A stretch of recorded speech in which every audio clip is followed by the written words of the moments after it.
नमस्कार दोस्तों, welcome to UGC NET paper 1 series. UGC NET paper 1 series में हम यूनिट 1 एंड यूनिट 2 डिस्कस कर चुके थे। आज के लेक्चर में हम यूनिट 3 डिस्कस करेंगे, जो कि क्या है, कॉम्प्रीहेंशन। देखिए, ये यूनिट 3 जो कॉम्प्रीहेंशन है, ये क्या है, एक तरह से मार्क्स गेनिंग यूनिट है। इसमें क्या है, 5 से 6 क्वेश्चन पूछे जाएंगे आपसे, मैक्सिमम 6 तक ही रहेंगे या 5 क्वेश्चन। तो आप क्या है, इसमें इजीली मार्क्स ग्रैब कर सकते हो।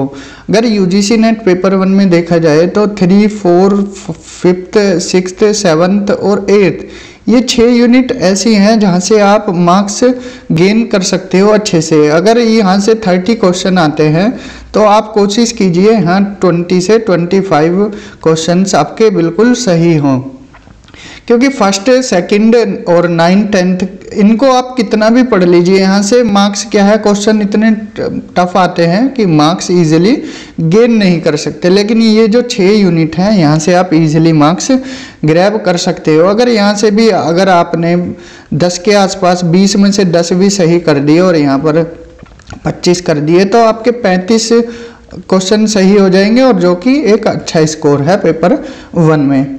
तो कॉम्प्रीहेंशन में क्या है, यहाँ पर स्टूडेंट्स की एबिलिटी को देखा जाता है कि कैसे वो कंटेंट को अंडरस्टैंड कर रहा है, दिए गए पैसेज से क्या समझ रहा है, ये सब हम कॉम्प्रीहेंशन में देखने वाले हैं।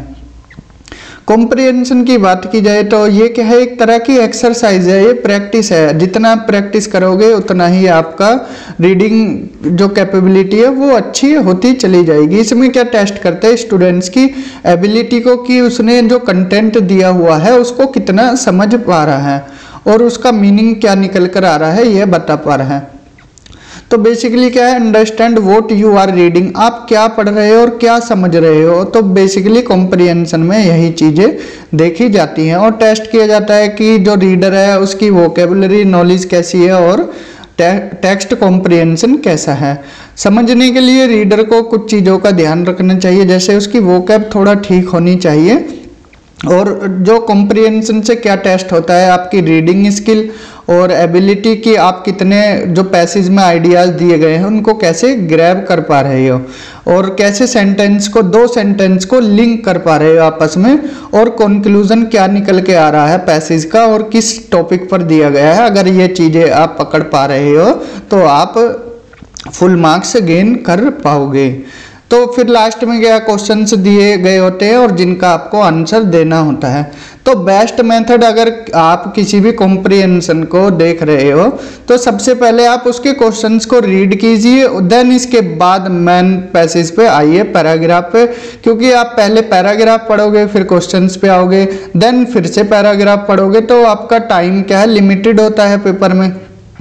तो आपको ये कम से कम 5 से 10 मिनट में ही ख़त्म करना होता है, क्योंकि 1 आवर मिलता है पेपर 1 के लिए, और आपको उसी में ही 50 क्वेश्चंस करने होते हैं। तो 5 से 10 मिनट में एक पैसेज जो आता है उसको कर लीजिए।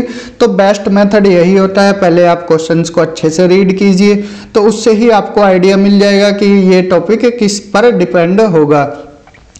तो चलने से पहले कुछ क्वेश्चंस हैं कि किस किस कैटेगरीज के क्वेश्चंस पूछ लिए जाते हैं। पहला, मेन थीम और सेंट्रल आइडिया। तो यहाँ पर क्या पूछा जाता है, डायरेक्टली पूछा जाता है कि जो पैसेज दिया गया है वो किस टॉपिक पर बेस्ड है, कि यहाँ पर किस सब्जेक्ट से रिलेटेड है, किस टॉपिक से रिलेटेड है, यही सब इसमें मेन थीम देखी जाती है। देन इसके बाद क्या है, second one, authors opinion and attitude. इसमें क्या है, ऑथर्स का व्यू पॉइंट देखा जाता है कि ऑथर्स ने ये पैसेज जो दिया है किस लिए दिया है, उसका व्यू पॉइंट क्या है। यहाँ पर आप क्या है, की सेंटेंस को देखोगे और उससे ही पता लगा पाओगे कि ऑथर्स की जो इसको देने की मेंटेलिटी है वो क्यों है। थर्ड वन है हमारा फिर एक्सप्लिसिट और डायरेक्ट इन्फॉर्मेशन। पैसेज में क्या है, कुछ चीज़ें ऐसी दे दी जाती है जैसे नेम, डेट्स, फिगर, डेटा वगैरह, तो उससे क्या है, आप ये डायरेक्ट क्वेश्चन आता है, जो पैसेज में दिया हुआ होता है वही सेम क्वेश्चन पूछ लिया जाता है। तो ये डायरेक्ट क्वेश्चन आता है और इसका आप आंसर इजीली दे सकते हो। देन फोर्थ वन है क्या है, इम्प्लिसिट इन्फॉर्मेशन। इसमें क्या है, क्वेश्चन से डायरेक्ट न देकर घुमा फिरा के पूछा जाता है। इसमें क्या है, क्वेश्चन से क्वेश्चन क्या आपसे पूछना चाहता है, जो आपकी कॉम्प्रिहेंशन स्किल है और आपकी जो एबिलिटी है, ऑथर ने क्या ओपिनियन दिए उनको रिलेट कर पाने की, ये इसमें आता है। फोर्थ वन इम्प्लिसिट इंफॉर्मेशन में। देन लैंग्वेज एक्सप्रेशन क्वेश्चंस, इसमें क्या है, आपको जो स्पेसिफिक वर्ड्स, कुछ ऐसे वर्ड्स दे दिए जाते हैं पैसेज में जिनको आप पकड़ पाओगे, जैसे सिनोनियम एंटोनियम पूछ लिए जाते हैं यहाँ से। तो ये बेसिकली वोकैब पर ही डिपेंड होता है, यहाँ पर आपसे मीनिंग पूछ लिया जाता है। Then organisation of the passage, यहाँ पर कुछ चीज़ें ऐसी होती हैं कि स्ट्रक्चर कैसी है पैसेज की, या लिटरेरी टेक्निक्स कैसी है जो ऑथर ने यूज़ की है, तो उससे ही रिलेटेड क्वेश्चंस पूछ लिए जाते हैं। ये क्वेश्चंस क्या करते हैं, आपकी एबिलिटी को एनालाइज करते हैं कि स्ट्रक्चर कैसा है पैसेज का, और सेंटेंस को आप कैसे आइडेंटिफाई कर रहे हो, पैराग्राफ को कैसे आइडेंटिफाई कर रहे हो, जो पैराग्राफ है उनको कैसे लिंक कर पा रहे हो। तो इसमें क्या है, जो रीडर की जो लिटरेरी स्किल है उसको ही क्या है परखा जाता है। देन लास्ट वन है एनालॉगस आर्ग्यूमेंट। इसमें क्या है, कैंडिडेट को रिक्वायर होती है जो दो सिमिलर ऐसी सिमिलर ऑप्शंस दे दिए जाते हैं जिसमें को आपको बेस्ट वन चुनना होता है कि इनमें से कौन सा बेस्ट वन है जो पैसेज को अच्छे से बता रहा है। और ये टेस्ट करता है आपकी कैपेसिटी को कि दो सेपरेट इलस्ट्रेशंस को कैसे एक लाइन पर ही लेकर आया जाए। तो ये कुछ क्वेश्चंस है, इन्हीं पर ही घुमा फिरा के पैसेज में क्वेश्चंस पूछ लिए जाते हैं। तो आज हम क्या है 3 पैसेज देखेंगे और इससे आपको एक आइडिया मिल जाएगा कि कैसे आंसर देने हैं। तो देख लेते हैं पहला पैसेज। तो पहले पैसेज रीड न करके इसके क्वेश्चंस पर चलते हैं, क्योंकि पहले आप क्वेश्चंस अगर पढ़ोगे तो उससे आपको पता लग जाएगा कि किस पर बेस्ड होगा ये। तो जैसे पहला क्वेश्चन है, what is the main purpose of the passage. तो पैसेज का मेन पर्पस क्या है, अभी आपने पैसेज तो पढ़ा नहीं है तो कैसे बता दोगे, लेकिन जब आप ऑप्शन देखोगे तो इजीली बता पाओगे। जैसे to examine the economic viability of making maple syrup, तो यहाँ पर क्या है, मैपल सिरप की बात हो रही है। देन इसके बाद क्या है, to list a number of major producer of maple syrup, तो यहाँ भी मैपल सिरप की बात हो रही है। To provide information on preparation of maple syrup, तो मैपल सिरप की ही बात यहाँ भी हो रही है। To discuss the use of maple wood in furniture and other product, तो घुमा फिरा के क्या है यहाँ पर मैपल सिरप या मैपल ट्री के बारे में पूछा जा रहा है कि मैपल ट्री के बारे में ही ये पैसेज दिया हुआ होगा, ऐसा आपको लग रहा है बिना पढ़े, क्योंकि ऑप्शन से आप देख रहे हैं।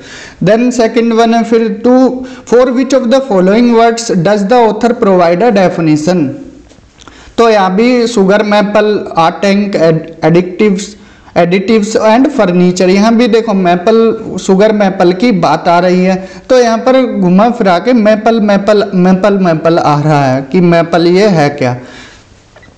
देन थर्ड वन है according to the passage which of the following period is ideal for sapping, तो यहाँ पर सैपिंग की बात की जा रही है। तो ये भी क्या है, एक तरह का ये फ्लूइड होता है सैपिंग जो होता है, तो ये भी ट्री से ही रिलेटेड है। तो ये किस सीजन में होता है, वो तो डायरेक्ट क्वेश्चन पूछा गया है, जो हमने अभी एक्सप्लिसिट बताया था वो थर्ड वन ही है।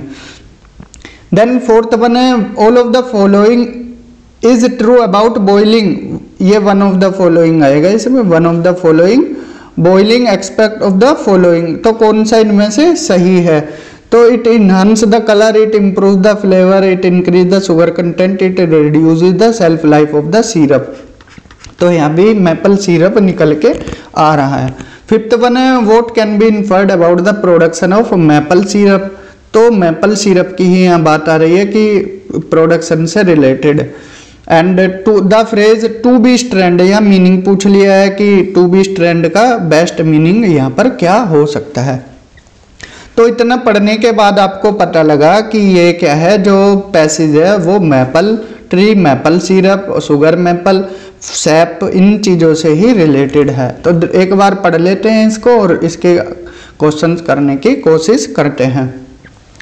तो the sugar maple is a hard maple tree, तो यहाँ पर मैपल ट्री की बात की गई है। जो शुगर मैपल होता है वो क्या होता है, हार्ड मैपल ट्री होता है, और ये ग्रो करता है 100 फीट से 4 फीट इसकी क्या होती है, विथ होती है। The sugar maple is commercially valued for its SAP, तो किसके लिए जाना जाता है? उसके सैप के लिए। सैप क्या होता है? एक तरह का फ्लूइड होता है जो पेड़ से निकलता है। आपने बबूल का पेड़ देखा होगा, गोंद निकलती है, तो ऐसे ही मैपल ट्री से निकलता है सैप। एक तरह का फ्लूइड होता है, जैसे रबड़ निकलती है, वो भी क्या एक फ्लूइड ही होता है।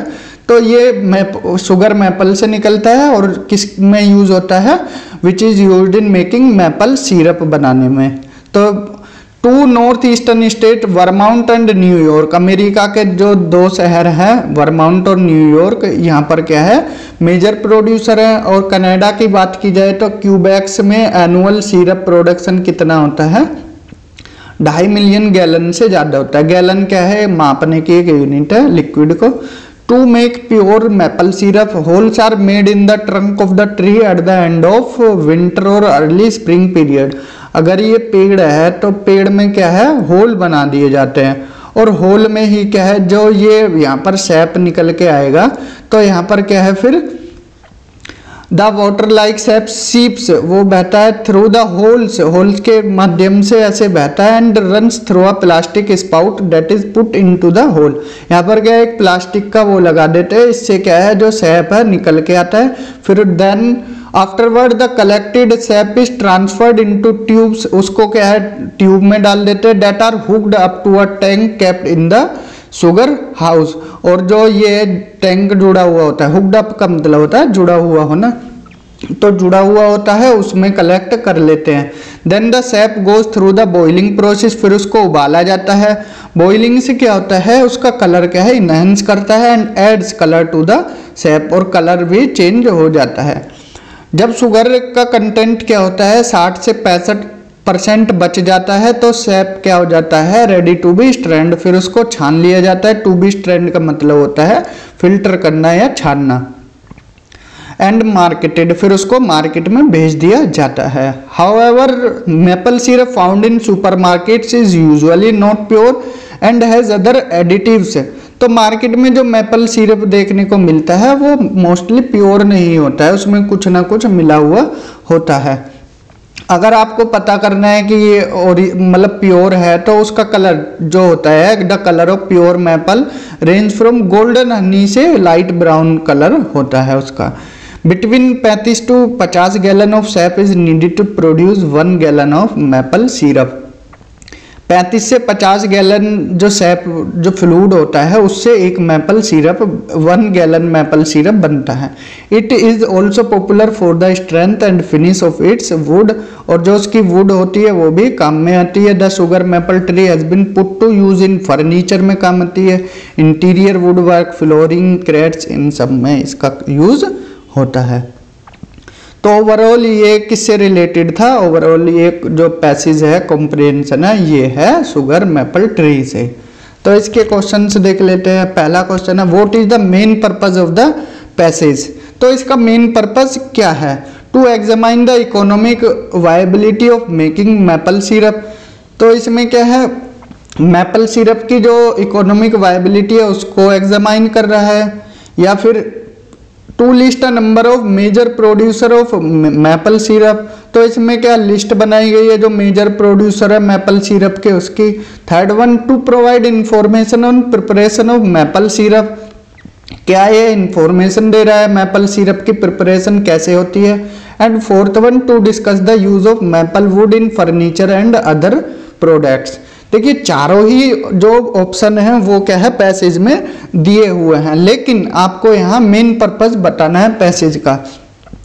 तो अगर आपने पैसेज देखा है तो पैसेज में बात मेनली किसकी हो रही है, कैसे बनाया जा रहा है। देखिए उसमें होल किया जा रहा है, फिर प्लास्टिक का कोई वो मटेरियल लगाया जा रहा है, फिर सिप करके गिर रहा है इसमें, फिर कलेक्ट किया जा रहा है ट्यूब में, फिर उसको बॉईल किया जा रहा है, बॉईल के बाद उसमें क्या है फिर उसको स्ट्रेंड किया जा रहा है, मार्केट किया जा रहा है। तो पूरी एक क्या प्रोसेस बताई गई है अगर पैसेज को पढ़ें तो इसका जो बेस्ट आंसर है वो निकल के क्या रहा है। तो इकोनॉमिक वायबिलिटी की भी बात हो रही है, मेजर प्रोड्यूसर भी दिए गए हैं क्यूबा और जो अमेरिका के 2 शहर हैं उनके न्यूयॉर्क वगैरह बताए हैं। एंड इसमें जो बेस्ट मेथड जो बेस्ट आंसर होगा वो क्या है to provide information on preparation of maple syrup. तो यहाँ पर क्या है, प्रिपरेशन की बात की जा रही है कि मैपल सिरप का प्रिपरेशन कैसे होता है। पूरा पैसेज इसी पर ही डिपेंड है। तो इसका आंसर क्या हो जाएगा, ऑप्शन सी। सेकंड वन है, for which of the following words does the author provide a definition.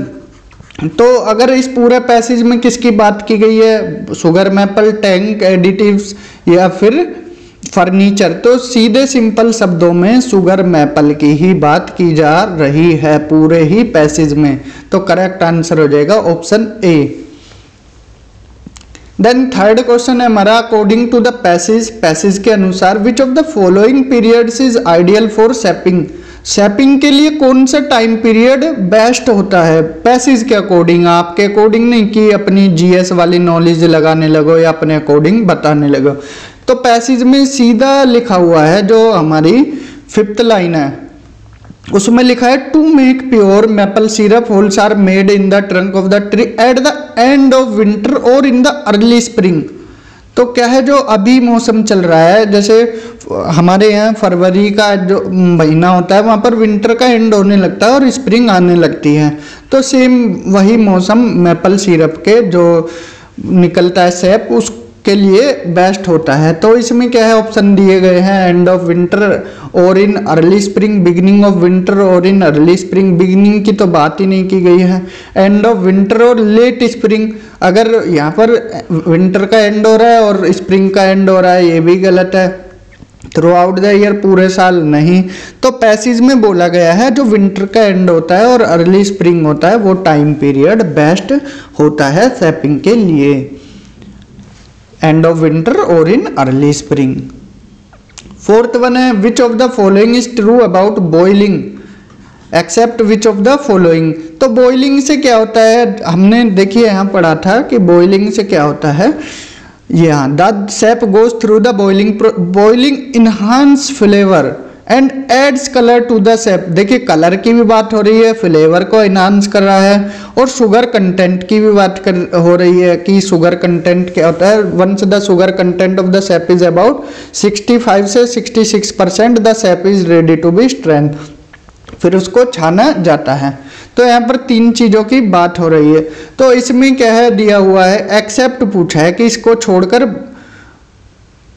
One of the following is true about boiling except which of the following. तो कौन सा इनमें से हमको एलिमिनेट करना है, वही इसका आंसर हो जाएगा। It enhance the colour, colour ठीक है, सीधी सी बात है, कलर को इनहांस कर रहा है। इट इम्प्रूव द फ्लेवर, ये भी फ्लेवर की बात कर रहा है। It increases the sugar content, वो बताया था 65 से 66%। तो it reduces the self life of the syrup, तो इसकी बात कहीं नहीं हुई है पैसेज में। तो बेस्ट करेक्ट आंसर यही हो जाएगा, ऑप्शन डी। नेक्स्ट क्वेश्चन है, which can be inferred about the production of maple syrup. It is simple but time consuming, it is labour intensive. क्या इसमें लेबर ज्यादा लगती है, देखिए पहला क्या है, सिंपल है लेकिन टाइम ज्यादा लग रहा है। दूसरे में इसमें लेबर ज्यादा लगती है, लेबर इंटेंसिव है। Its process demands complex equipment, इसमें कॉम्प्लेक्स इक्विपमेंट की जरूरत होती है। And fourth one, the higher the volume the less predictable is the quality. जितना ज़्यादा वॉल्यूम होगा उतना फिर इसकी क्वालिटी गिरती जाएगी। ये सब पैसेज में नहीं दिया है, इसमें कुछ ऐसी बात नहीं की है कि वॉल्यूम बढ़ेगा तो क्वालिटी डिक्रीज हो जाएगी। तो यहाँ पर पूरा बस प्रोसेस बताया गया है कि मैपल सिरप कैसे बनाया जाता है। तो इसमें बेस्ट कौन सा है, व्हाट कैन बी इन्फर्ड, आपको यहाँ से क्या निकल के आ रहा है about the production of maple syrup. तो यहाँ पर सिंपल बताया कि इसकी प्रोसेस सिंपल होती है लेकिन टाइम ज़्यादा लगता है थोड़ा, ठीक है। आपको उसमें होल कर देने हैं, पेड़ में वो सैप निकल के आता है, कलेक्ट कर लिया जाता है, तो यही सब बताया। 6th क्वेश्चन है, the phrase to be strand could best be replaced by which of the following statement. यहाँ पर सीधा मीनिंग पूछा है टू बी स्ट्रैंड का, तो आप पैसेज में देख लीजिए कहाँ पूछा गया। Once the sugar content of the sap is about 65 से the sap is ready to be strand and marketed. तो यहाँ पर हमने बताया था इसका मतलब होता है फिल्टर करना, फिल्टर करके तभी तो बेचोगे मार्केट में। तो ऐसा कहीं ऑप्शन में है टू बी ट्राइड, यहाँ पर ट्राइड का तो मीनिंग ही नहीं आ रहा। टू बी प्योरीफाइड क्यों करोगे, पूरा तो प्रोसेस ही हो रहा है। टू बी फिल्टर्ड और टू बी सोलिफाइड, उसको जमाना नहीं है, तो यहाँ पर क्या है, बस छानना है और मार्केट में ले जाना है। तो इसका करेक्ट आंसर हो जाएगा ऑप्शन सी। तो ये हमने पूरा पैसेज देखा कि कैसे इसके आंसर आपको बता देने हैं। आई होप इतना आपको ये समझ आया होगा कि बेस्ट मेथड क्या है पैसेज को आपको सोल्व करने का। तो आप क्या है यहाँ से ग्रैब कर सकते हो फुल मार्क्स से। नेक्स्ट पैसेज देखते हैं, पहले क्वेश्चन पे ही आते हैं, क्योंकि बेस्ट मेथड यही होता है, क्वेश्चंस पढ़ो, आंसर दो और काम खत्म करो। पहला है expanding human population has an adverse effect on. यहाँ पर क्या है, ह्यूमन पॉपुलेशन की बात हो रही है कि ह्यूमन पॉपुलेशन बढ़ती है तो किस पर प्रभाव पड़ता है। Spiritual fulfilment, availability of portable fresh water, employment या बायोडाइवर्सिटी। तो पैसेज के अकॉर्डिंग कौन सा करेक्ट है? तो सिंपल बात है, यहाँ पर शब्द लिख लीजिए, ह्यूमन पॉपुलेशन की बात हो रही है, देन बायोडाइवर्सिटी की बात हो रही है, एम्प्लॉयमेंट की, पोर्टेबल फ्रेश वाटर की, स्पिरिचुअल फुलफिलमेंट की। तो यहाँ से हमें कोई आइडिया ऐसा नहीं मिल पाया कि डायरेक्ट आप बता दोगे कि ये पैसेज इससे जुड़ा हुआ है। बस अभी हमें human population, biodiversity, employment, availability of portable fresh water, spiritual fulfilment, ये चीज़ों का ही पता लग पाया। सेकंड क्वेश्चन देखते हैं। The passage mention that some people has actually been harmed by these changes. It indicate towards inequitable distribution of benefits, decrease in the availability of some ecosystem to provide clean water, regulate flooding and support biodiversity। तो यहाँ से एक शब्द निकल के आ रहा है ecosystem, previous question से बायोडाइवर्सिटी निकल के आ रहा था, ह्यूमन पॉपुलेशन बढ़ रही है। तो ये शब्दों को आप क्या है अपने दिमाग में ऐड कर लीजिए कि ये पूछे गए हैं। थर्ड वन है, which of the following is correct in the context of the passage. The rapid expansion of population, यहाँ भी पॉपुलेशन एक्सपेंशन की बात हो रही है। has adversely affected some people. Sufficient efforts have not been made to increase the production of food and fiber. In short term, some people may be harmed, but in long term, anyone will be benefit from modification in Earth's ecosystem. या none of the above.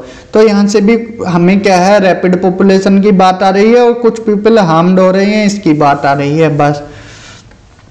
Fourth one है, with reference to the passage consider the following statement. It is imperative to modify the earth ecosystem for the wellbeing of mankind. तो यहाँ से शब्द निकल के आ रहा है इकोसिस्टम।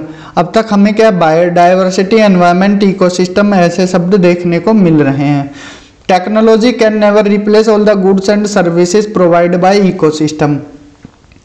तो अब तक हमें कुछ ऐसे शब्द मिले हैं कि पॉपुलेशन बढ़ रही है, इकोसिस्टम शब्द, बायोडाइवर्सिटी शब्द, तो इससे आइडिया लगा सकते हो ये एनवायरमेंट से रिलेटेड पैसेज है। नेक्स्ट क्वेश्चन है, according to the passage which of the following can be taken as the main reason for modification of earth's ecosystem. तो यहाँ भी किसकी बात आ रही है, अर्थ के इकोसिस्टम की कौन से रीजन है जिससे अर्थ का जो एटमॉस्फेयर है, इकोसिस्टम है, वो मॉडिफाई हो रहा है। Which of the following can be considered as the most suitable title for the passage. Modification of our environment, ecosystem, our natural resource, harmful effect of increase in human population and human interference in our ecosystem. तो यहाँ से हमें कुल मिला के क्या है, ecosystem, biodiversity, environment और एक्सपेंडिंग पॉपुलेशन, यही शब्द घूम फिर के देखने को मिले हैं। तो एक बार क्या है, हम पैसेज को पढ़ लेते हैं। Ecosystem provide people with a variety of goods and services, food, clean water, clean air, flood control, food stabilisation, pollination, climate regulation, spiritual fulfilment and aesthetic enjoyment, to name just a few. तो ecosystem से हमें कितनी चीज़ें मिलती हैं ये list दी गई है कि हमें गुड्स सर्विसेज मिलती हैं, फूड मिलता है, साफ पानी, क्लीन एयर, फ्लड को रोकने की क्षमता होती है पेड़ों में, जो पेड़ों की जड़ होती है वो क्या है, मिट्टी को जकड़े रखती हैं, उससे क्या है, फ्लड कंट्रोल होता है, soil stabilisation, pollination, climate regulation. तो ये चीज़ें बहुत कम हैं, इससे भी बियॉन्ड और चीज़ें हमें इकोसिस्टम से बहुत कुछ मिल जाता है। स्पिरिचुअल फुलफिलमेंट, पेड़ों की भी पूजा होती है या फिर नेचर की पूजा होती है। तो most of these benefits are either replaceable, या तो ये क्या है, इनको चेंज नहीं किया जा सकता, कैन नॉट बी रिप्लेस्ड, और the technology necessary to replace them is prohibitively expensive. अगर आप टेक्नोलॉजी से भी चेंज करने की बात करें तो इतना ज़्यादा, it is so high that many people can't afford it, तो टेक्नोलॉजी से नहीं चेंज कर पाओगे इतना सब। फॉर एग्जाम्पल जैसे पोर्टेबल फ्रेश वाटर है, can be provided by desalination sea water but only at a great cost. अगर आप समुद्र के पानी को क्या है फिल्टर करके पीने लगो या उसका नमक हटा के पीने लगो तो उसमें टेक्नोलॉजी में इतना खर्चा हो जाएगा कि जो आम लोग हैं वो अफोर्ड नहीं कर पाएंगे। यहाँ तक क्लियर हुआ? तो यहाँ पर बात की जा रही है किसकी, इकोसिस्टम की, कि इकोसिस्टम हमें क्या कह देता है। पहली लाइन 2-2.5 लाइन में ये है, फिर उसके बेनिफिट बताए गए हैं कि ये रिप्लेसेबल है, कि इसको चेंज नहीं किया जा सकता जो चीज़ें मिल रहे हैं, या टेक्नोलॉजी से चेंज करेंगे तो इतना खर्चा हो जाएगा कि अफोर्ड नहीं कर पाएगा आम आदमी। एग्जाम्पल दिया है, ये 3 सेंटेंस में यही चीज़ें बताए हैं। देन आते हैं सेकंड पैरा पे इसी के, the rapidly expanding human population. यहाँ ह्यूमन पॉपुलेशन जो बढ़ रही है उसकी बात की गई है। Has greatly modified the earth's ecosystem, तो जो पॉपुलेशन बढ़ रही है वो क्या है, अर्थ के एटमॉस्फेयर इकोसिस्टम को मॉडिफाई कर रही है। To meet their increase requirement of some of the goods and services particularly food, fresh water, timber जो लकड़ी होती है, फाइबर एंड फ्यूल। तो रिक्वायरमेंट जैसे पॉपुलेशन इंक्रीज हो रही है, रिक्वायरमेंट भी इंक्रीज हो रही है गुड्स सर्विसेज की, फूड की, फ्रेश वाटर की, लकड़ियों की, फाइबर की और ईंधन की। These modifications have contributed substantially to human well-being and economic development. The benefits have not been equally distributed. तो जब क्या है मॉडिफिकेशन हो जाएगा तो क्या है सबको फिर इक्वली डिस्ट्रीब्यूट नहीं होगा। Some people have actually been harmed by these changes. कुछ लोग इससे क्या है प्रभावित होंगे। Moreover, short term increase in some ecosystem, अगर short term क्या है इकोसिस्टम में some short term increase in some ecosystem, goods and services have come at the cost of long term degradation होगा अगर आपने इसमें चेंज किया, मॉडिफाई किया। For example, effort to increase the production of food and fibre have decrease the ability to some ecosystem to produce clean water, regulate flooding and support biodiversity. तो example के लिए क्या है, अगर इंक्रीज आपने effort किए किसको, फूड के प्रोडक्शन और फाइबर को क्या है इंक्रीज करने की कोशिश की, तो इससे क्या है इकोसिस्टम में डिक्रीज हो जाएगी उसकी एबिलिटी क्लीन वाटर को प्रोवाइड करने की, फ्लडिंग को रोकने की और बायोडाइवर्सिटी को सपोर्ट करने की। कहीं पर आपको जानवर मरते हुए देखे जाएंगे अगर पेड़ काट रहे, तो ये सब ही बताया। तो पूरा पैसेज इकोसिस्टम, एनवायरनमेंट और ये हमारा क्या बोलते हैं इसको, बायोडाइवर्सिटी, इसी पर ही बेस्ड है कि पॉपुलेशन अगर बढ़ रही है तो कैसे इफेक्ट पड़ेगा।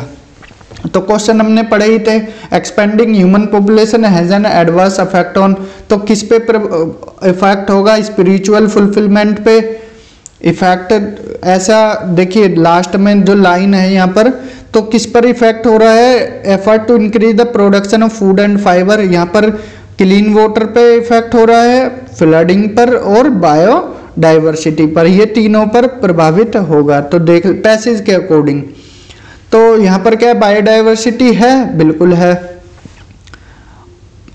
वाटर है, क्लीन वाटर बिल्कुल है, अवेलेबिलिटी टू पोर्टेबल वाटर। तो लास्ट में देखिए एम्प्लॉयमेंट की कोई बात नहीं की गई है, अगर आप ढंग से पढ़ोगे इस लाइनों को तो एम्प्लॉयमेंट की कोई बात नहीं की गई है। तो एलिमिनेशन मेथड लगाइए, तो पहला कट जाएगा, सेकंड कट जाएगा और सी इसमें भी ऑल ऑफ द अबव में। तो अगर एम्प्लॉयमेंट आपने एलिमिनेट कर दिया, क्योंकि एम्प्लॉयमेंट की बात, रोजगार की बात तो हो ही नहीं रही है पैसेज में, जनरल वे में हो सकता है अगर आप अपना IQ लगाने लगो बाहर से तो वो तो हो सकता है, लेकिन यह पैसेज में एम्प्लॉयमेंट की बात, रोजगार की कोई बात नहीं की गई है। तो आपने ये एलिमिनेट किया तो 3 ऑप्शन हट गए, तो ऑप्शन सी इसका करेक्ट आंसर हो जाएगा, बी और डी। पोर्टेबल वाटर दिया है, बायोडाइवर्सिटी, स्पिरिचुअल फुलफिलमेंट भी नहीं दिया है। तो ऐसे एलिमिनेशन मेथड भी आपको लगाना है। सेकंड क्वेश्चन है, the passage mention that some people have actually being harmed by these changes. कुछ लोग इससे क्या है हार्म्ड हो रहे हैं। Some people have actually been harmed by these changes, इसका मतलब क्या है, इंडिकेट किस चीज को कर रहा है। पैसेज में देखिए ये some people have actually been harmed by these changes, इससे क्या है, these modification have contributed substantially to human well-being and economic, the benefits have not been equally distributed, यही सब दिया गया है, कुछ लोग इससे प्रभावित होंगे। तो inequitable distribution of benefits, ये लाइन अभी हमने पढ़ी थी। और decrease in the availability of some ecosystem to provide clean water, regulate flooding and support biodiversity, ये जो लास्ट लाइन दी गई है, some people have actually been harmed moreover short term increase in the some ecosystem goods and services have come at the cost of long term degradation of other. For example भी दिए गए हैं, clean water, regulate flooding और support biodiversity. तो इसमें answer क्या हो जाएगा, बोथ ए एंड बी। तो ऑप्शन सी इसका करेक्ट आंसर हो जाएगा। क्वेश्चन थर्ड है, which of the following is correct in the context of the passage. तो इसमें कौन सा करेक्ट है, the rapid expansion of population has adversely affected some people, जो पॉपुलेशन इंक्रीज हो रही है वो अफेक्ट करेगी कुछ लोगों को। या फिर sufficient efforts have not been taken to increase the production of food and fibre, नहीं लिए गए हैं इन जो sufficient effort has not been made to increase the production, ऐसे मेथड एफर्ट नहीं लगाए गए हैं जिससे फूड की प्रोडक्शन और फाइबर की प्रोडक्शन इंक्रीज हो सके। In short term some people have been harmed but in long term everyone will benefit from modification in earth ecosystem. तो यहाँ पर तीनों ही ऑप्शन दिए गए हैं, लेकिन इसमें क्या है, आपसे बेस्ट पूछा है, बेस्ट कौन सा है। तो इसमें क्या है, ऑप्शन ए क्या है, the rapid expansion of population has adversely affected some people. तो इसकी बात की गई है, बेस्ट तो यही है। और बाकी जो पैसेज में आता है, आपको पैसेज के अकॉर्डिंग ही आंसर चूज करने हैं। तो यहाँ पर पॉपुलेशन की जो सेकंड पैरा है वहाँ पर रैपिड पॉपुलेशन की ही बात स्टार्टिंग ही यहाँ से हुई है कि कैसे अफेक्ट कर रही है, ये सब आपको बताया है। फोर्थ वन है, with reference to the passage consider the following statement, it is imperative to modify the earth ecosystem for the wellbeing of mankind. ये क्या है, इट इज इंपेरेटिव। इंपेरेटिव का मीनिंग क्या होता है, नेसेसरी या अनिवार्य।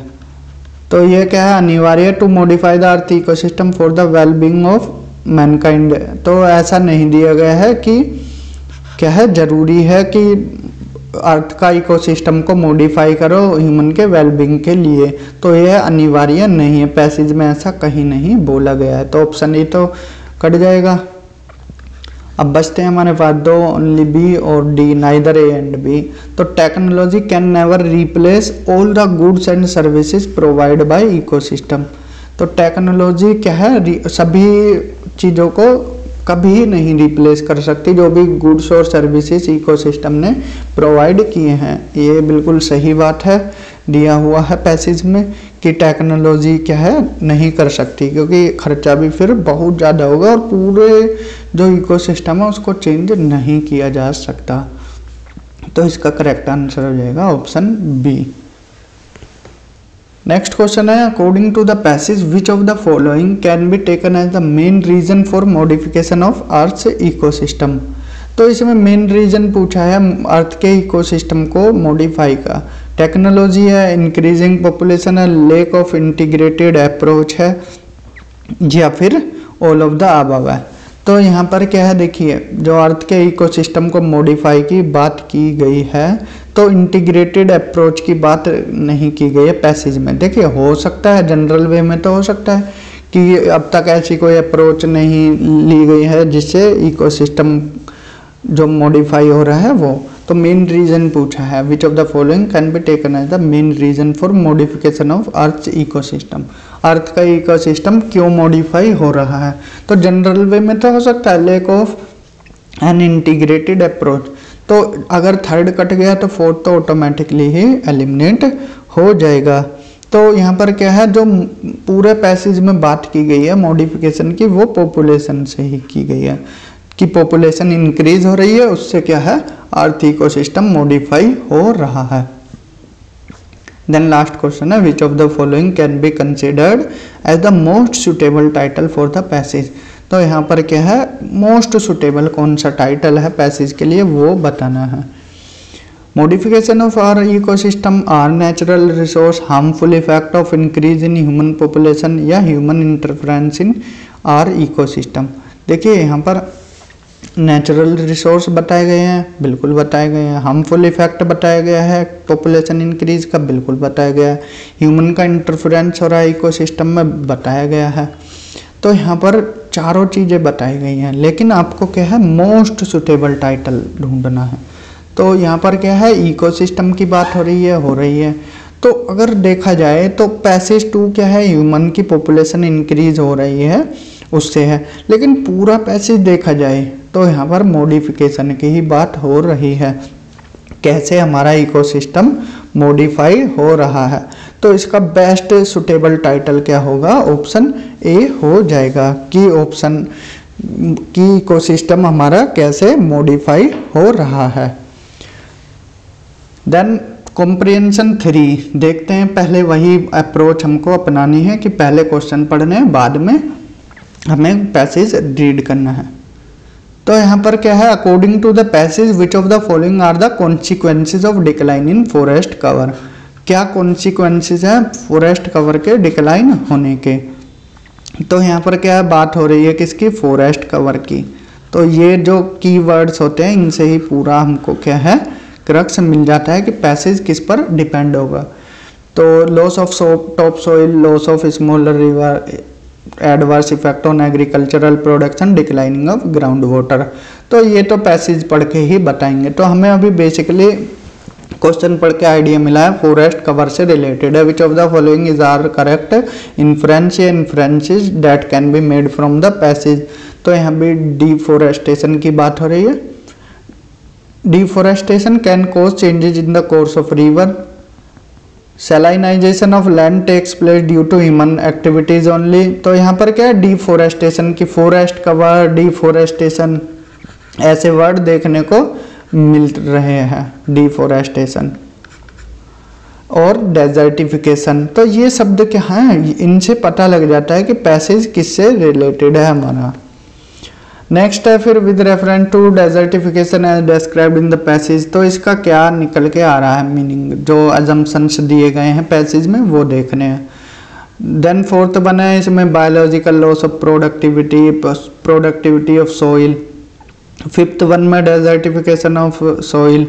तो यही सब हमको क्या है इसमें देखने को मिल रहे हैं। तो ओवरऑल ये जो कॉम्प्रिहेंशन है ये किस पर डिपेंड है, डेजर्टिफिकेशन और डिफोरेस्टेशन पे। तो पढ़ते हैं एक बार। Desertification is a term used to explain a process of decline in the biological productivity of an ecosystem. कोई इकोसिस्टम है उसकी जो बायोलॉजिकल प्रोडक्टिविटी है वो क्या है, डिक्रीज होना। इस प्रोसेस को ही क्या बोलते हैं, desertification. Leading to total loss of productivity, पहले डिक्लाइन होगी फिर पूरी तरह से खत्म हो जाएगी, इसका मतलब है desertification according to passage. While this phenomena is often linked to the arid, semi-arid and subhumid ecosystem, even in the humid tropics the impact could be most dramatic. तो अगर हम मोस्टली देख लेते हैं जनरल वे में कि जो डेजर्टिफिकेशन है हमको सिर्फ एक ही चीज़ नज़र आती है कि रेत होगा, यहाँ पर क्या पानी नहीं होगा। तो इसको मरुस्थलीकरण को हम क्या है यही मान लेते हैं कि एरिड, सेमी एरिड, इनसे ही रिलेट करके देख लेते हैं। Impoverishment of human impacted terrestrial ecosystem may exhibit itself in a variety of ways such as accelerated erosion। तो erosion से भी हो सकता है as in the mountain region of the country, salinization of land, salinization कहाँ, semi arid areas में, या फिर green revolution कहाँ हुआ है, ये हरियाणा और वेस्ट यूपी वाले एरिया में। यहाँ पर क्या है, a common phenomena due to general decline in tree cover. यहाँ पर क्या है, ट्री जो कवर हैं वो कटे हैं तभी तो हुआ है। एक तो डेजर्ट, इसकी वजह से डिफोरेस्टेशन की वजह से जो ग्रीन रिवोल्यूशन था वहाँ पर भी पेड़ कटे हैं, खेती की गई है। Monotonous monoculture of rice wheat across the Indian plane. तो अगर खेती करनी है तो पेड़ भी तो काटने हैं, तो यही क्या है, पहले प्रोसेस चल रही है, बायोलॉजिकल प्रोडक्टिविटी डिक्रीज हो रही है, फिर धीरे धीरे ये क्या है, टोटल प्रोडक्टिविटी लॉस हो जाएगी। इसी को डेजर्टिफिकेशन बोला जाता है। Major consequence of deforestation is that is relate to adverse alteration in the hydrology and related soil and nutrition loss. यहाँ पर क्या है, जो इफेक्ट पड़ता है हाइड्रोलॉजी पर, द कॉन्सिक्वेंसेस ऑफ डिफोरेस्टेशन। तो इसका कॉन्सिक्वेंसेस क्या है, डिफोरेस्टेशन है, arise out of site degradation through erosive losses. तो यहाँ पर जगह दी गई है tropical Asia, Africa, South America have the highest level of erosion. यहाँ पर सबसे ज़्यादा इरोजन होता है। The already high rates for the tropics are increasing at an alarming rate, for example through the major river system such as Ganga Brahmaputra की बात की गई है। ड्यू टू deforestation and ill suited land management practice subsequent to forest clearing. Mountains context में देखा जाए तो declining moisture retention of the mountain soil, drying up of the underground springs and small river, सूख रही हैं हिमालयन रीजन में। इससे क्या है, attributed to drastical change in the forest cover पे प्रभाव पड़ रहा है। An indirect consequence in drastic alteration in the upland lowland interaction modify mediated through water, the current concern the tea planter जो हाँ सम के has it about to damage the tea plantation due to frequent inundation along the flood plains of Brahmaputra and the damage to tea plantation and the consequent loss in tea productivity पर भी प्रभाव पड़ रहा है due to rising level of the river bottom. Because of siltation की वजह से जो रिवर का जो बॉटम है वो बढ़ रहा है। जितना आप चीज़ें डालोगे तो वाटर लेवल राइज हो रहा है, इससे फ्लड का खतरा रहता है। फ्लड का खतरा रहता है तो टी प्लांटर्स को इसका भुगतान देना पड़ता है। The ultimately consequences of site desertification are soil degradation, alteration in available water and its quality, and the consequent decline in food, fodder and fuel. Water is essential for economic well-being of local communities. तो बात हो गई किसकी, desertification की। और deforestation एक reason है किसका, डेजर्टिफिकेशन का। तो क्वेश्चन क्या थे हमने पढ़े थे, according to the passage which of the following are the consequence, क्या क्या कॉन्सिक्वेंस है फॉरेस्ट कवर के डिक्लाइन होने के। तो हमने टॉप सॉइल देखा, बिल्कुल देखा। स्मॉलर रिवर देखा, ये भी देखा, लॉस ऑफ स्मॉलर रिवर। यहाँ पर देखिए जो यहाँ पर पढ़ा था कि छोटी छोटी नदियाँ क्या है ख़त्म हो रही है, ये रहा declining moisture, drawing up of underground spring and smaller reverse. तो ये भी रीज़न है।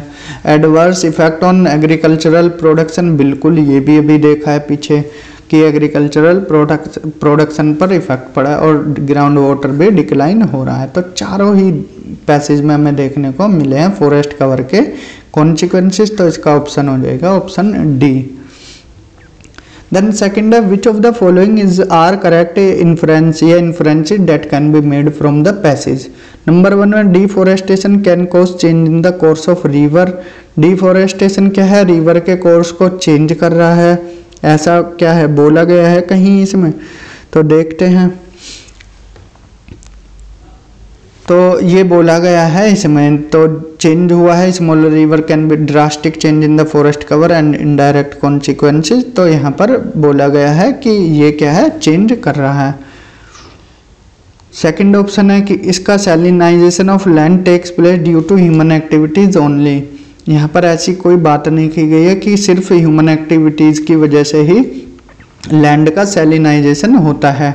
ये नेचुरल भी हो सकता है। आप जो वेस्टर्न एरिया है हमारा, वेस्टर्न यूपी और जो हरियाणा है, वेस्टर्न यूपी और हरियाणा, यहाँ पर ज़्यादा खेती हो रही है, पानी ज़्यादा लगेगा तो यहाँ पर सैलिनाइजेशन हो जाएगा लैंड का। तो ये नेचुरल भी हो सकता है। तो ये ऑप्शन क्या है, गलत है। तो पैसेज में ओनली बोला नहीं गया है, यहाँ पर नेचुरल वे भी हो सकता है। तो ऑप्शन बी काटो तो यहाँ से एलिमिनेट हो जाएगा। तो देन थर्ड वन देखते हैं, अभी 2 ऑप्शन एलिमिनेट हो गए। Intense monoculture practice in plains is a major reason for desertification in tropical Asia, Africa and South America. Intense जो मोनोकल्चर प्रैक्टिस है सिर्फ कहाँ, ट्रॉपिकल एशिया, अफ्रीका और साउथ अमेरिका में। लेकिन पैसेज में कहाँ है, यहाँ पर भी बोला गया है, जो नदर्न इंडिया है उसकी भी बात की गई है। देखिए यहाँ पर पढ़ते हैं, western UP and side quality decline a common phenomena due to general decline in tree cover and monotonous monoculture of rice wheat across the Indian plain. यहाँ पर इंडियन प्लेन की भी बात की गई है, तो ऑप्शन थर्ड भी क्या है, एलिमिनेट हो जाएगा।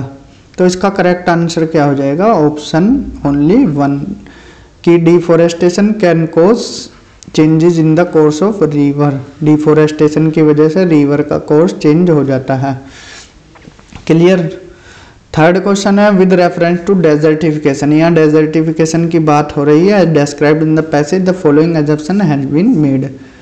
Desertification is a phenomenon tropical areas only. तो ट्रॉपिकल एरियाज की बात की गई है क्या केवल, तो ऐसा नहीं है। पहली लाइन में ही बोला गया है कि while the phenomena is often linked to the arid, semi-arid and sub-humid ecosystem even in the humid tropics। तो यहाँ पर क्या है, सिर्फ डेजर्टिफिकेशन यहाँ तक ही सीमित नहीं है, एरिड सेमी एरिड की रेत है बस यहीं तक सीमित है, तो ये इसके बियॉन्ड है। सिर्फ यहाँ पर ट्रॉपिकल की बात नहीं की गई है, तो इसलिए ये एलिमिनेट हो जाता है पहला option. Second, deforestation invariably leads to floods and desertification. Deforestation की वजह से क्या है, फ्लड आती है और डेजर्टिफिकेशन होता है, तो ये बिल्कुल बोला गया है, तो इसका ऑप्शन बी करेक्ट आंसर हो जाएगा।